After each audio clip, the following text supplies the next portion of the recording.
As soon as someone finds out that I'm a chiropractor, the first question they ask is, alright, what the heck is it that chiropractors do? Well, that can really be summed up pretty simply.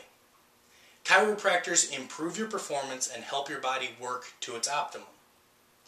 Now, what is it that controls absolutely everything that goes on in your body? That's right, it's your brain.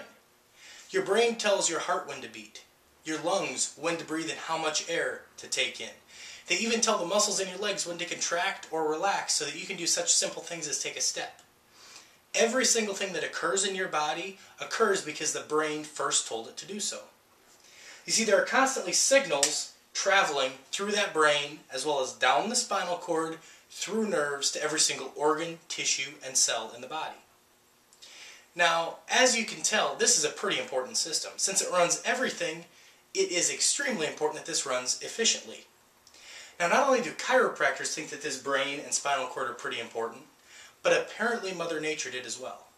Because you see, the brain and spinal cord are the only organ system that's fully surrounded by bone. Now, of course, protecting the brain up in the head is your skull, and protecting the spinal cord the whole way down your back is your spine. Now, that spine is made up of 24 individual segments of bone called vertebrae. This is a sample or a model of 2 of those vertebrae. These are the top 2 bones in the spine, and they sit just like this. Here's the top, here's the bottom, and as you can see, there's a tunnel that's formed.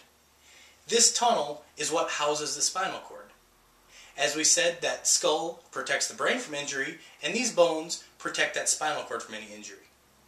Now, as long as that tunnel is situated just like this, and by that I mean there are no occlusions, there's no pressure placed on that spinal cord, all of the signals get through as they should, and you perform as well as you can. However, if those bones move out of their proper position, that's not such a good thing. That's what chiropractors call a vertebral subluxation. Now, what the heck happens when a vertebral subluxation occurs? Well, it's pretty simple.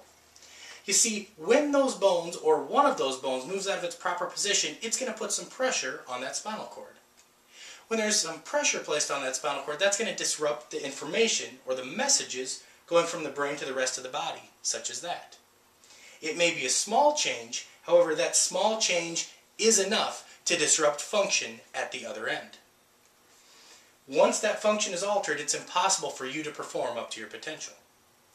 Now, this is where chiropractors come in. You see, chiropractors find you in this state, find you performing less than optimum. They find these vertebral subluxations present in your spine. What chiropractors do next is perform an adjustment. They move those bones back to the proper position, relieving the pressure on that spinal cord, allowing the messages through, letting you perform up to your potential. It's really as simple as that.